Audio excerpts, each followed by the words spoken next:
Yeah, hi everyone. Thanks for joining in today. My name is Anuj, and I take care of our channel partner trainings. And I welcome you all to this session on Sundaram Multi Asset Allocation Fund. We have with us Mr. Dharmendra Garg, who's Delhi sales head from Sundaram, and later we will be joined by Mr. Rohit Seksaria. So he's the fund manager equities. Mr. Seskaria is a fund manager equities at Sundaram Asset Management Company, and he has a rich experience of more than 21 years in equity research and fund management. So he'll be joining us shortly. But let me just tell you the genesis. So what should be the agenda of the today's call? So as the name suggests, we have a multi-asset allocation fund, Sundaram Multi-Asset Allocation Fund (NFO). So open-ended equity scheme which will be investing in equity, debt, and gold ETFs also. So in this presentation and in this particular call, we'll be seeing what is the investment strategy, like investment strategy in equities and debt in the gold. So what all the asset allocation, investment strategies, and all the like what should be the mid cap, small cap exposure in equities. So all the things would be which will be covered. But first, I invite Mr. Dharmendra Garg from Sundaram that please start the call, sir, and then later we'll be joined by our fund manager. So over to you, Mr. Dharmendra.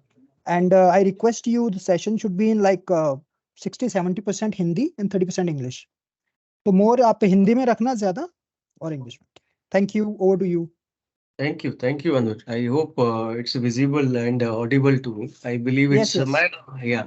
So first of all, wishing you very happy New Year. By the way, my name is Same to Dharmender you. Dang. Dharmender Dang. Okay. Yeah, So it's a I'm so D. sorry for that. No, no, no, no problem, ठीक है. no problem. So सबसे पहले तो नववर्ष की बहुत बहुत शुभकामनाएं आप सभी को. And till the time my fund manager is going to join, तब तक अच्छा है कि पहले मुझे एक 2 मिनट का मौका मिल गया to take it as a sales aspect rather. That because as a channel partner, it's very important to go with the sales pitch. This market outlook and this part would be there, no problem. So yes, Sundaram as a group, we have come up with the first in this financial year, the first NFO for this multi-asset, because we didn't have any NFO this space, we didn't have any product multi-asset के अंदर. मैं directly jump करता हूँ कि what exactly it is basically equity taxation के साथ में. This multi-asset which will be coming with the equity taxation and having a fixed exposure of gold 20 to 25%.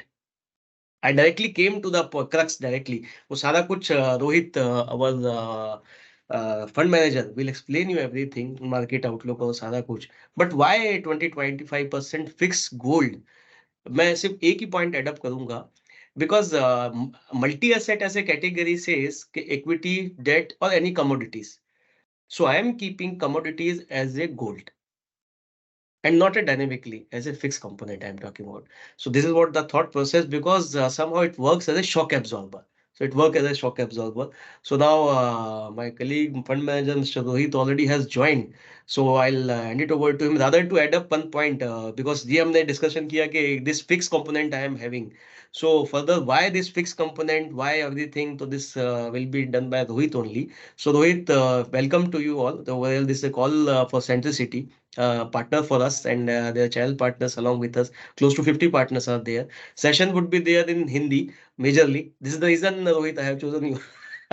Whether Rohit having a Welcome. great expertise in Hindi Yes, also, yes. and apart from the performance of the fund. So over to you, Rohit, to go further. Thank you. Welcome, Mr. Rohit. Thanks for Yeah. joining in today. Yeah. So my name Thanks, is Anuj. Anuj, and I take care of channel partner trainings here at Centricity. Right. And we have joined by more than I think 40-50 partners that are in the call, and a few more are expected to join in later.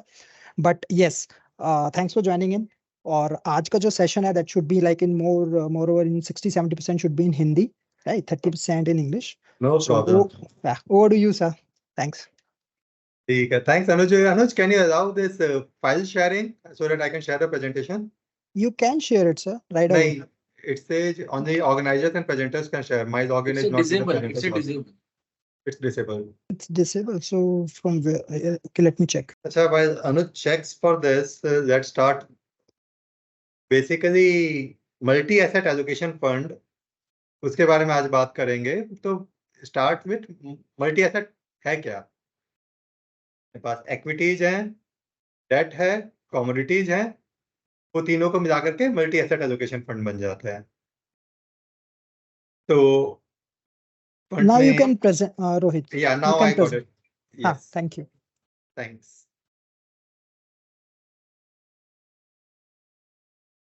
Yeah, so multi-asset allocation fund में basically equities, debt और commodities तीनों को mix करके multi-asset allocation fund बने। अब क्यों? आप देखोगे इकोनॉमिक साइकिल्स होती है, अलग अलग टाइम साइकिल्स में अलग अलग चीजें परफॉर्म करती है। देयर आर टाइम्स जब इक्विटीज अच्छा करते हैं, देयर टाइम्स व्हेन गोल्ड अच्छा करते हैं, देयर टाइम्स व्हेन डेट अच्छा करता है। तो इसमें अगर हम सब तीनों एसेट क्लासेस को मिला दें तो इससे क्या होता है कि इन्वेस्टर की जर्नी थोड़ी स्मूथ हो जाती है, वॉलेटिलिटी थोड़ी कम हो जाती है, रिटर्न्स ब्रॉडली सिमिलर से रहें, बट अगर इन्वेस्टरों को उतना उतार चढ़ाव नहीं देखना पड़े, उतनी वॉलेटिलिटी नहीं देखनी पड़े, वो पर्पज रहता है फॉर मल्टी एसेट फंड। उस पर्पज से एटलीस्ट हम हमारा मल्टी एसेट फंड लॉन्च कर रहे हैं। अब इसमें आप देखोगे हम लोग बाय डिफॉल्ट सोचते हैं कि equity is the best performing asset class, but last 13 years data है यहाँ पे, half the times gold has been the best performing asset class। 2 साल डेट भी अच्छा किया है, तो it's not that equity always has been the best performing asset class। So a mix of equity, gold, debt can do well for an investor, और वो दिखाएंगे भी आपको कि हमारी बैक टेस्टिंग में how it does well। Gold का सबसे बड़ा एडवांटेज क्या है लेने का, एंड हमने क्या किया अपने फंड में, जैसे धर्मेंद्र बोल रहे थे, we are keeping 20 to 25% gold, which is हमारे अगर पीयर फंड से कंपेयर करेंगे तो one of the higher education है गोल्ड का। बहुत कम लोग हैं जो इतना एजुकेट करते हैं गोल्ड को। हम क्यों गोल्ड को इतना एजुकेट कर रहे हैं कि गोल्ड से एक नेगेटिव कोरिलेशन है इक्विटीज का, हल्का सा नेगेटिव कोरिलेशन है। तो अगर मैं गोल्ड और इक्विटीज मिक्स करता हूं तो पोर्टफोलियो की वॉलेटिलिटी बहुत कम हो जाती है, रिटर्न्स बहुत ज्यादा स्मूथ हो जाते हैं कंपेयर टू अगर एसेट क्लासेस दोनों अलग अलग रहें। तो मैं आपको आगे दिखाता हूं। I request everybody to please stay on mute when Mr. Rohit is speaking. Please mute पे रहिए। थैंक्स अनुज। और एक एडवांटेज है इस प्रोडक्ट का कि अगर कोई इन्वेस्टर गोल्ड में अलग से इन्वेस्ट करता है, डेट में अलग से इन्वेस्ट करता है, तो they have to pay full 30% plus plus tax rate. तो पोस्ट टैक्स रिटर्न्स उनका काफी कम हो जाता है। यहाँ पर this fund will be classified as an equity fund only for taxation purposes. So investors will pay the same 10% long-term capital gains and 15% short-term capital gains. So post-tax returns इस fund का for an investor will be much better compared to अगर वो investor same asset allocation अपना अलग अलग करे। अगर वो गोल्ड अलग से खरीदे, डेट अलग से खरीदे, तो उसमें उसका टैक्सेशन काफी ज्यादा हो जाएगा कंपेयर टू दिस फंड। तो वो एक दूसरा एडवांटेज है इन्वेस्टर का इस फंड में। अपने एसेट एलोकेशन के पाए कि हम किस तरह से इसको रन करना चाहते हैं। तो क्योंकि ये इक्विटी फंड है तो 65% इक्विटीज रहेंगे रफली। उसमें 65% में हम क्या कर रहे हैं कि जब मार्केट की वैल्यूएशन एक्सट्रीम पे चली जाती है उस वक्त हम इसको और थोड़ा कम करके 50% इक्विटीज ले आएंगे, बैलेंस 15% हम लोग आर्बिट्राज यूज कर देंगे एट दैट टाइम। तो बेसिकली आइडिया इज कि वॉलेटिलिटी को प्रोटेक्ट करना, डाउनसाइड को प्रोटेक्ट करना। नहीं तो in normal scenario mostly around 60-65% equity रहेगी।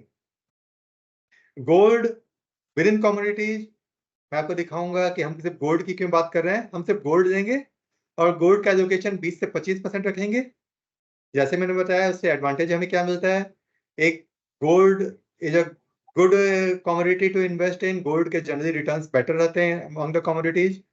गोल्ड से नेगेटिव कोरिलेशन रहता है इक्विटीज का, तो जब मार्केट में स्ट्रेस आता है तो gold is a good stress absorber और इन्वेस्टर्स के रिटर्न्स काफी प्रोटेक्ट करता है, काफी स्मूदन आउट होते हैं रिटर्न्स।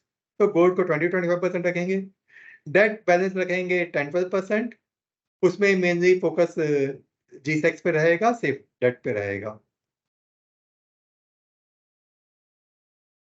अब इस पोर्टफोलियो को हमने बैक टेस्ट किया, तो इसमें आप देखोगे कि वॉलेटिलिटी पोर्टफोलियो की बहुत कम हो जाती है। लेफ्ट में है निफ्टी, जिसकी वॉलेटिलिटी आप देख रहे हो दोनों बार नीचे की तरफ और ऊपर की तरफ दोनों तरफ हाई है। राइट में है गोल्ड, वो भी इक्वली हाई है। और बीच में हमारा मल्टी एसेट पोर्टफोलियो, उसकी वॉलेटिलिटी बहुत कम हो जाती है, तो इन्वेस्टर के रिटर्न्स उतने स्मूदन आउट हो जाते हैं, उतना उसमें टाइमिंग का उतना फर्क नहीं पड़ता है इन्वेस्टर्स को। और वो एडवांटेज अभी के मार्केट एनवायरनमेंट में जहां इक्विटी ऑलरेडी काफी अच्छा रन अप कर चुकी है, हम लोग को लगता है कि इस तरह का product is a better product suited for an investor right now when we had a decent run in the equity markets. और जैसा मैं कह रहा था कि 20-25% गोल्ड लेते हैं तो you see portfolio volatility half हो जा रही है, स्ट्रेट वॉलेटिलिटी सीधी आधी हो जा रही है। इन्वेस्टर का रिटर्न एक्सपेक्टेशन में there is no back testing में कोई 0% रिटर्न नहीं है। मिनिमम रिटर्न 2.5-3% है, वो भी एक्सट्रीम टाइम्स में, वो कोविड बॉटम में है। नहीं तो most of the times investors have made above 8% returns. So this gives a positive experience to the investors. अब अपने एक्सट्रीम टाइम्स पे देखें तो यहाँ पे हमने 3-4 एक्सट्रीम टाइम्स पे टेस्ट किया था, तो आप देखोगे उस वक्त ये डिफरेंशिएशन काफी शार्पली दिखता है।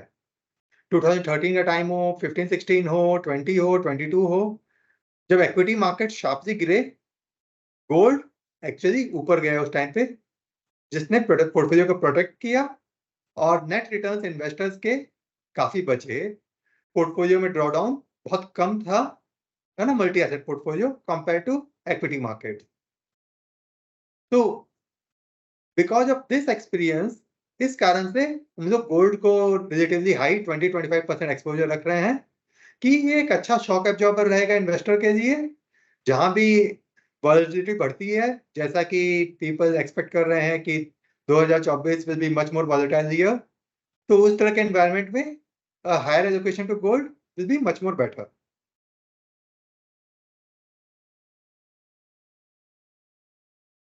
इक्विटी स्ट्रेटेजी पे आए तो हम लोग ने इसमें भी सिंपल रखा है कि mainly focus on 75-80% large caps, balance 20-25% mid and small caps, ताकि इन्वेस्टर्स की इक्विटी साइड से बहुत हाई वॉलेटिलिटी नहीं आएगी। Volatility should be controlled even on the equity side. अब 50-60 stock portfolio and overall as a fund house हम लोग जो करते हैं कि हम लोग बहुत ज्यादा एक्सट्रीम सेक्टर बेट्स नहीं देते हैं, सेक्टर कॉल्स मॉडरेट रखते हैं। हम लोग का एम रहता है अल्फा जनरेट करें बॉटम अप स्टॉक रिसर्च से, बॉटम अप स्टॉक पिकिंग से। तो वो सेम अप्रोच यहाँ पे भी रहेगी कि बॉटम अप स्टॉक पिकिंग से अल्फा जनरेशन का टारगेट रहेगा। गोल्ड पे आए तो गोल्ड हमारा इन्वेस्टमेंट रहेगा मेनली लार्ज लिक्विड ETF के थ्रू। 20-25% मैंने जैसा आपको कहा गोल्ड पे इन्वेस्टमेंट रहेगा, गोल्ड का एक्सपोजर रहेगा। गोल्ड का एक खासियत ये है कि गोल्ड के रिटर्न्स आते हैं आपके दो तरफ से।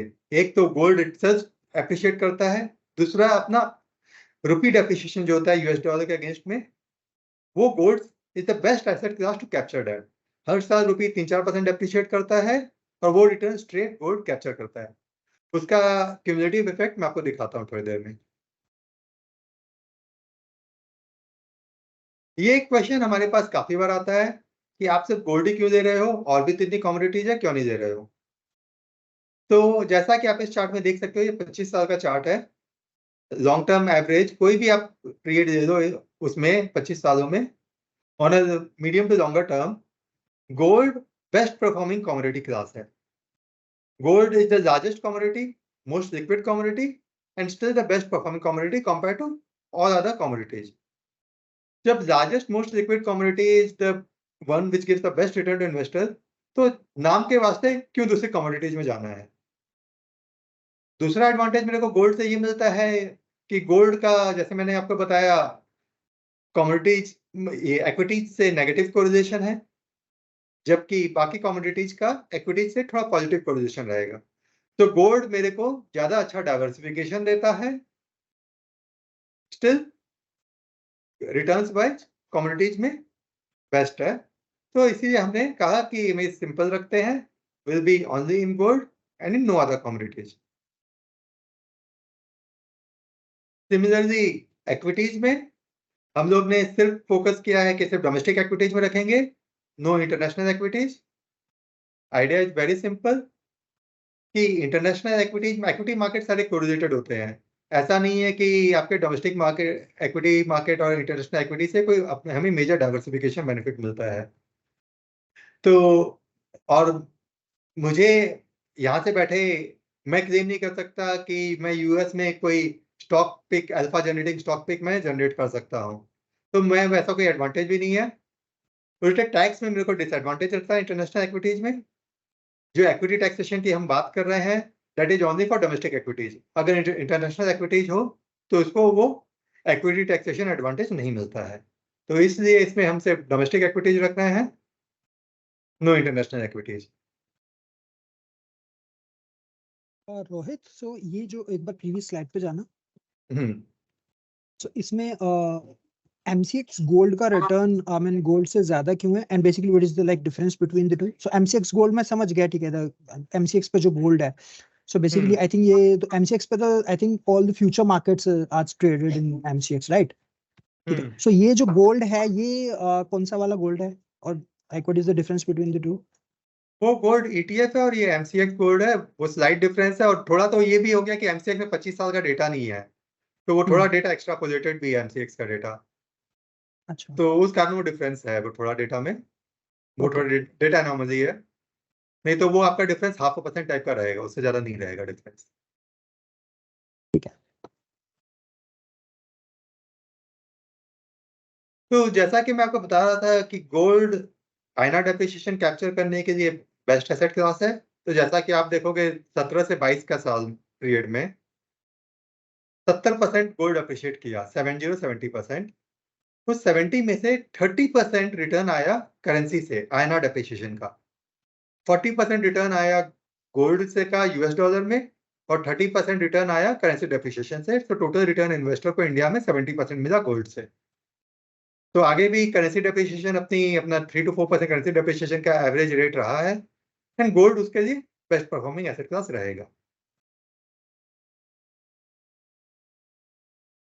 लास्टली, गोल्ड कब अच्छा करता है? गोल्ड जनरली तब अच्छा करता है जब हम बोलते हैं कि मॉनेटरी साइकिल एक्सपेंशन मोड में है। जब फेड रेट्स पीक आउट होते हैं, फेड रेट कट की बात करने लगता है, फेड रेट कट करता है, उस वक्त गोल्ड अच्छा करता है एज एन एसेट क्लास। अभी भी हम एक ऐसी साइकिल में है जहां फेड रेट पीक आउट हो गया है, फेड बोल रहा है कि इस साल से वो रेट कट करेगा। तो ऐसे सिनेरियो में एक्सपेक्टेड है कि शॉर्ट टर्म में gold should do well as an asset class. थोड़ा सा गोल्ड ऑलरेडी, जब फेड ने कहा कि रेट कट करेगा तो गोल्ड मूव करना चालू किया यूएस डॉलर में। तो जैसा कि हमने लास्ट 3 साइकिल में देखा है, वी बिलीव कि gold in short term should do well जब फेड रेट कट करे। तो ऑल दिस रीजंस के कारण we believe 20 to 25% allocation to gold is good for investor both from short term and long term perspective. Fixed income side में हमने इसको fairly simple रखा है। फिक्स्ड इनकम पोर्टफोलियो हम लोग मेनली G-Secs में इन्वेस्ट करेंगे, वो भी मीडियम ड्यूरेशन G-Secs में।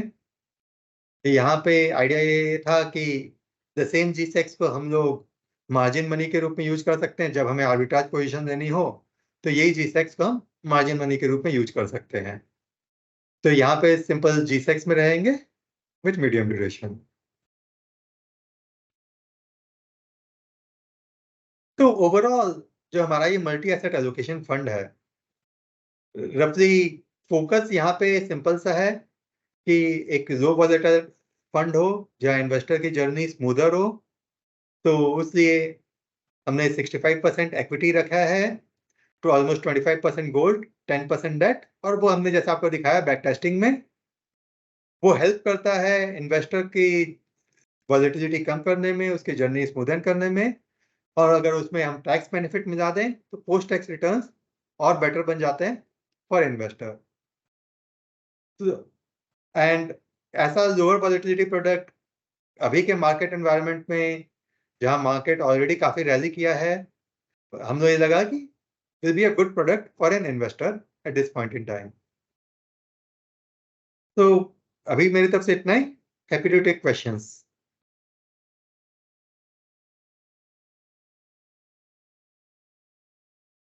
मेरा बहुत ही कॉमन सा क्वेश्चन है जो आता है, so out of this portfolio like what is the return expectations that we can have long term की, अगर मैं बात करूं like for the next 4-5 years?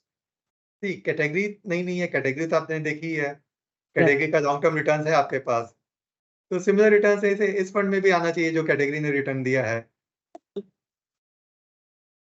Okay, तो 10-12% रिटर्न कैटेगरी ने दिया है ओवर लॉन्ग टर्म, तो 10-12% रिटर्न इधर भी आना चाहिए।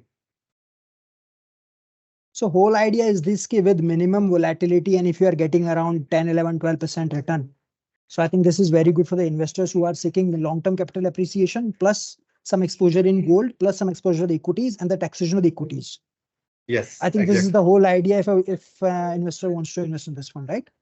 correct, exactly. So I request our partners ki please आपका जो भी question है आप please पूछ सकते हैं. We have our fund manager Mr. Rohit. So काफी experienced fund manager है Mr. Rohit. He has more than 21 years of experience in handling equity portfolios. So मौका बार बार नहीं मिलता है guys. Please ask questions. कोई भी question है, Centricity team, if you have any question regarding this NFO Sundaram Multi Asset Allocation Fund, please ask your questions. आप chat box में भी अपने क्वेश्चंस लिख सकते हैं. यस विवेक, प्लीज विवेक जी अपना क्वेश्चन पूछिए. हाँ जी.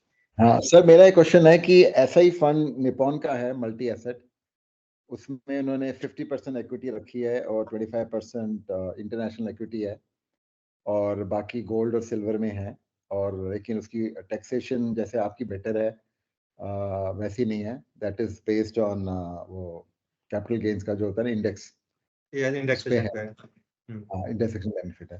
तो आपने ये कैसे सोचा कि हम मतलब why not international equity as well in this? Thank you Vivek ji. जैसा कि मैंने आपको बताया कि इंटरनेशनल इक्विटीज से मेरे को कोई डाइवर्सिफिकेशन रियल में मिलता नहीं है. ओके, नाम के वास्ते मैं बोल दूं कि हाँ मैं एक और एसेट क्लास डाल रहा हूँ, मैं और एक कमोडिटी डाल रहा हूँ, लेकिन अल्टीमेटली हमें ये सोचना है कि इन्वेस्टर के लिए क्या सही है. इंटरनेशनल इक्विटीज और डोमेस्टिक इक्विटी मार्केट्स काफी हाईली कोरिलेटेड मार्केट्स हैं, वो साथ ही में मूव करते हैं, ऊपर साथ में जाते हैं, नीचे साथ में आते हैं, वो साथ में ही मूव करते हैं. और अभी भी अगर हम बोले अपने इक्विटी मार्केट्स में सबसे बड़ा रिस्क फैक्टर क्या है, सबसे बड़ा रिस्क फैक्टर कोई ग्लोबल इवेंट ही है. डोमेस्टिक अपनी इकोनॉमी अच्छी लग रही है तो रिस्क फैक्टर हमारा कोई इंटरनेशनल ग्लोबल मार्केट इवेंट से ही है. तो ऐसे एनवायरनमेंट में हमें ऐसा नहीं लगा कि इंटरनेशनल इक्विटी डालने से इन्वेस्टर को कोई एडवांटेज मिलेगा. उल्टे डिसएडवांटेज ये रहेगा कि हम इक्विटी टैक्सेशन खोएंगे. जैसा कि आपने कहा कि वो कैपिटल गेन्स विद इंडेक्सेशन रहेगा, उसमें प्रॉब्लम क्या आती है कि मिनिमम 3 ईयर होल्डिंग पीरियड है, अगर लेस देन दैट हुआ तो फुल रेट पे टैक्सेशन आ जाता है आपका. यहाँ पे आपका शॉर्ट टर्म कैपिटल गेन्स 15%, वहां पे आपका स्लैब रेट पे आ जाएगा स्ट्रेट. और लॉन्ग टर्म कैपिटल गेन्स अगर आप 20% विद इंडेक्सेशन भी दोगे तो भी रफली 15% काइंड ऑफ टैक्सेशन तो उधर आ ही जाता है लॉन्ग टर्म कैपिटल गेन्स, जो कि यहाँ पे 10% रहेगा. तो पोस्ट टैक्स रिटर्न्स इधर फंड का बेटर रहेगा कंपेयर टू दैट. अल्टीमेटली आप देखोगे ना मार्केट में चीजें जब सिंपल रहती हैं वो ज्यादा बेटर वर्क करती हैं over medium to long term.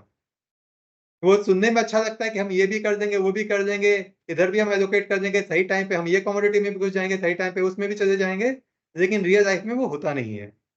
Real life में जितनी सिंपल चीजें होती हैं उतने बेटर वर्क करती है, और वही हमने आइडिया रखा है इसमें भी, to keep it simple. But don't you think वो शायद ज्यादा रिटर्न दे दें। शॉर्ट टर्म में कुछ भी हो सकता है। आज वो मैंने देखा नहीं एग्जैक्टली उनका फंड, उनका क्या एलोकेशन है शॉर्ट। अभी अगर आप लास्ट 6 महीने 1 साल की बात करें तो कितना उनका स्मॉल कैप है, कितना उनका लार्ज कैप है। आज अगर स्मॉल कैप में ज्यादा एक्सपोजर रहा होगा तो उसी से रिटर्न अच्छा आ जाएगा। लास्ट 6 महीने 1 साल में तो इक्विटी जितना अच्छा की है कि सभी फंड ने अच्छा रिटर्न दिया, तो ये भी अच्छा देता है अगर आज ये फंड अगर 1 साल पहले आता तो वो शॉर्ट टर्म में हो सकता है। तो होल आइडिया है कि मीडियम टू लॉन्ग टर्म में इन्वेस्टर के लिए क्या सही है। तो हमें लगता है कि इन्वेस्टर के लिए मीडियम टू लॉन्ग टर्म में समथिंग जो हम कह रहे हैं कि 65% equity, 65 equities, 20-25 gold and 10 debt is a good education for an investor, कि जहां उसकी वॉलेटिलिटी कम हो जाएगी, ड्रॉ डाउन रिस्क कम हो जाएगा और रिटर्न्स आपके स्मूथ रहेंगे। ठीक है, thank you sir. Rohit, can I add one part over here to Vivek ji answer?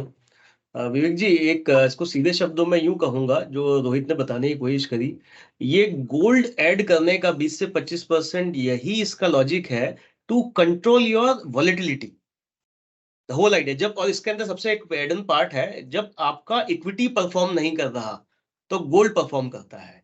This is the whole divergence we were discussing about, nothing else, this is the Yes, whole sir. Point, है ना। तो additional मेरा return कमाने का thought के साथ साथ ये है कि मैं आपकी वॉलेटिलिटी को कंट्रोल कर सकूं।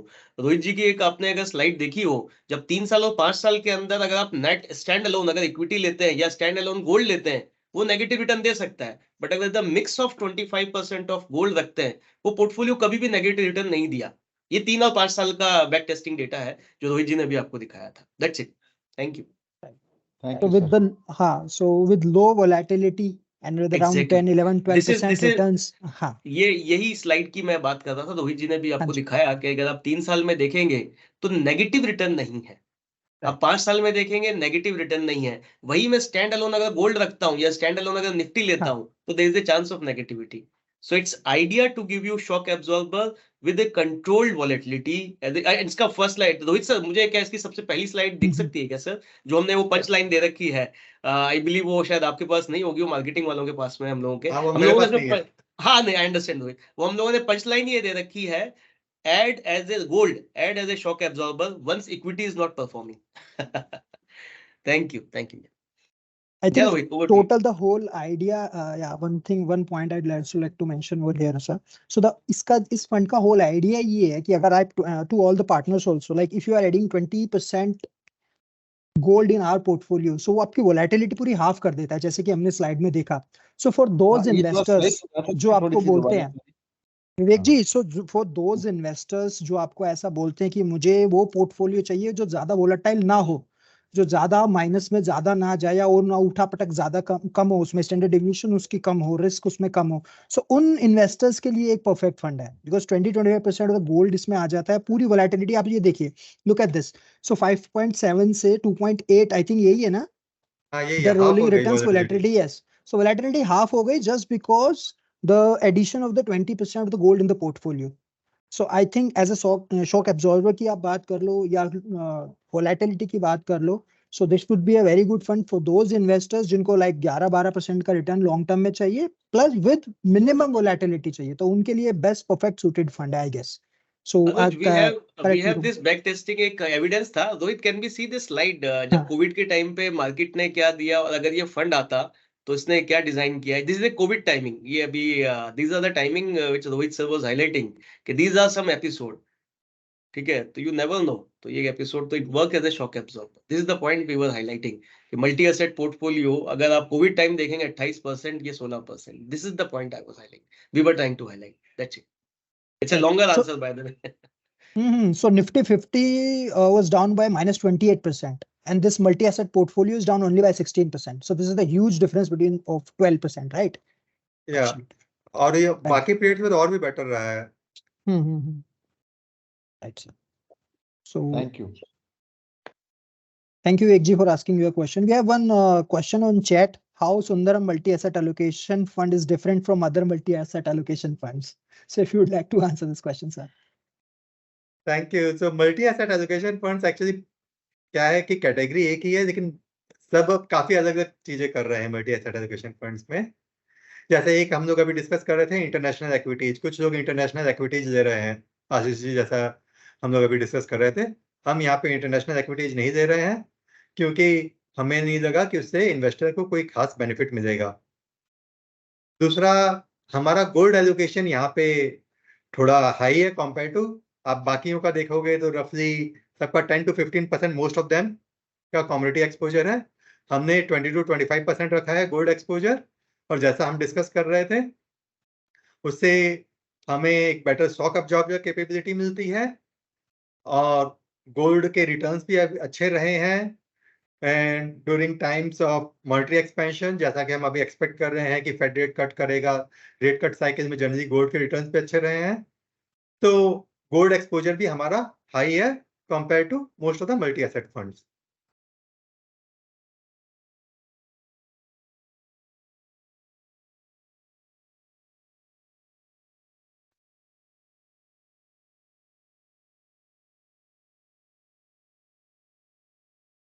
Any other question, guys?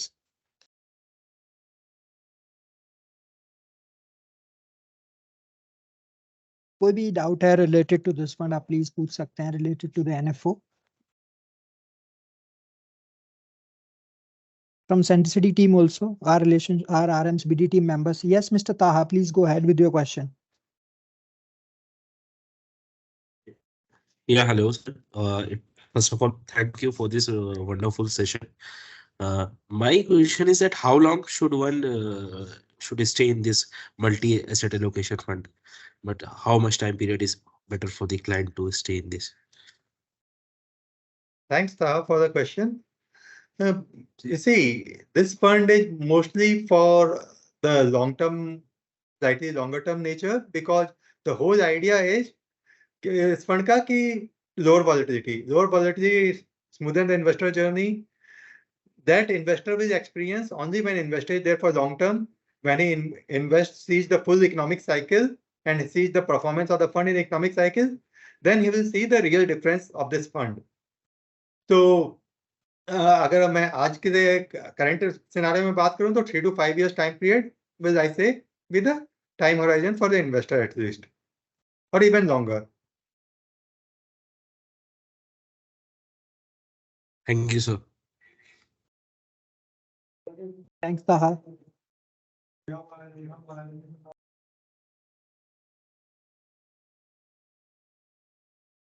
are a couple of questions on the chat I see.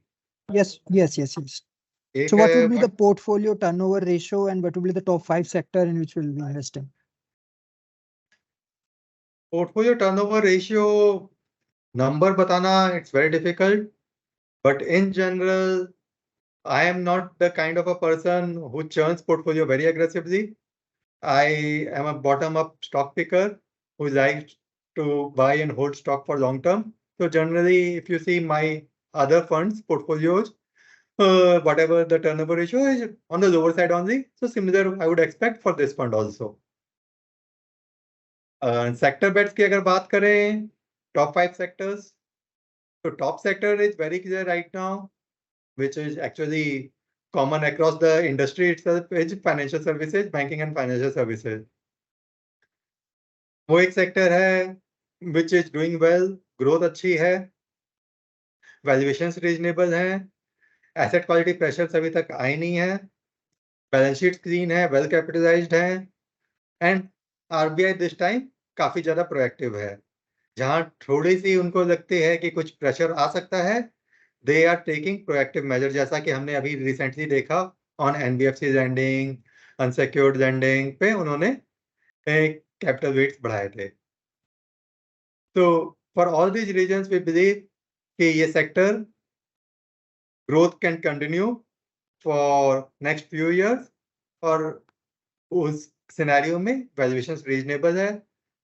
This sector is the largest sector in India, and we still believe this will be the best sector for return generation over next couple of years.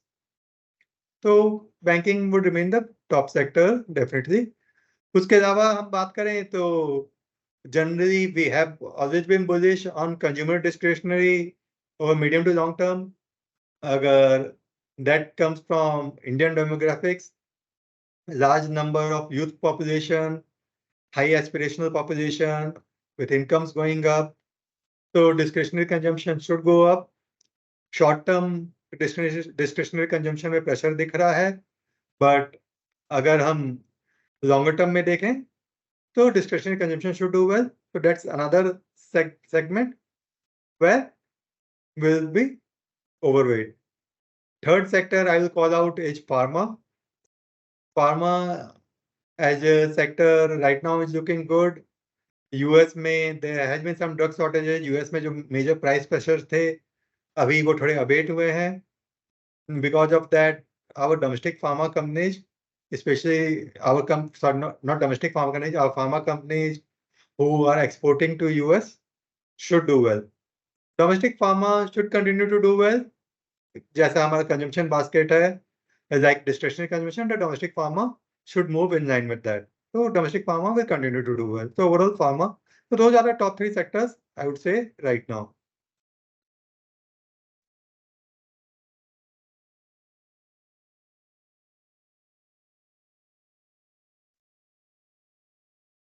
Thank you, sir. Thank you for asking the question. So, sir, I think we don't have any further questions, so we can wrap it up. Anuj, can So- I add on one point only? Absolutely, sir. Please, please. Rohit, can you allow me to just share the screen? Can I share because Sure. this is a screen. This is your presentation. There's some point which important from the marketing aspect I am talking about. Yes, sir, Which go ahead. I was just wondering if I could show these slides also. I hope my screen is visible. Anuj, could you confirm me, please? Yeah, it's visible. Yes. So this is what the presentation I am going to send you. So if you notice, this is shock absorber add. This is what we had mentioned. This the line punching line. Add a shock absorber to your equity portfolio. Often gold does well when equity doesn't. This is the point I was wanting to highlight one. And second important point I was wanting to highlight. एक question जो बीच में निकल के आया है उसी के regarding. It is related to this. The positioning of this fund. This is something very important slide. Anuj, I'll highlight over here and to everyone. हम लोग इस फंड को कहाँ पोजीशन कर रहे हैं sir? This we are positioning as a against to balance advantage. This is already been circulated the same presentation, all the slides which Rohit had highlighted.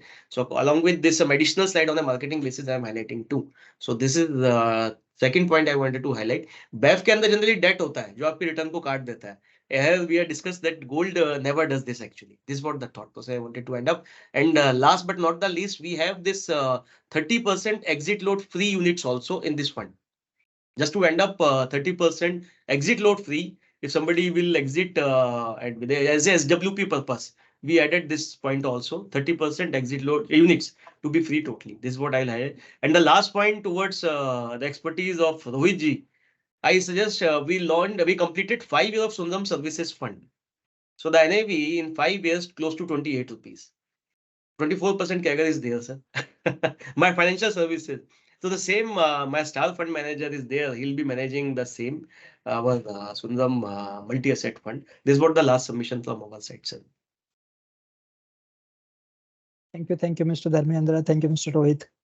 Thank you, For Rohit ji. beautifully you, explaining. Thanks, Yes, Anuj. नहीं, Thank you. बहुत अच्छे से Rohit sir ने explain किया और धर्मेंद्र जी आपने भी काफी अच्छे सेल्स पॉइंट बताए जो शॉक एब्जॉर्बर आपने बोला और प्लस लाइक बैलेंस एडवांटेज की तरह काम करेगा लाइक अगर मार्केट ऊपर है तो आप इक्विटी एक्सपोजर थोड़ा कम कर दोगे उस हिसाब से हाँ मैंने वो बोला सो आई अर्ज ऑल ऑफ आवर पार्टनर्स कि आप प्लीज इस फंड को कंसीडर कर सकते हैं एक इन्वेस्टर जिसको बहुत ही मिनिमम वोलेटिलिटी और मिनिमम रिस्क के साथ इन्वेस्टमेंट करनी है गोल्ड का एक्सपोजर लेना है और उसमें भी 65% ऑफ इक्विटी पोर्टफोलियो है जिसमें अराउंड 70-80% एक्सपोजर लार्ज कैप्स का है और गोल्ड 20-25% गोल्ड का एक्सपोजर है वोलेटिलिटी कम हो जाएगी सो इस हिसाब के इन्वेस्टर के लिए फंड बहुत ही सूटेबल है तो आई रिक्वेस्ट एवरीबॉडी कि प्लीज आप इस फंड को सजेस्ट करो अपने इन्वेस्टर्स को और ज्यादा से ज्यादा मैक्सिमाइज इस फंड को सेल करो so thank you so much for our partners thanks for joining in today and many thanks to Mr. Rohit and Mr. Dharmendra for joining in today sir and thanks for the beautiful session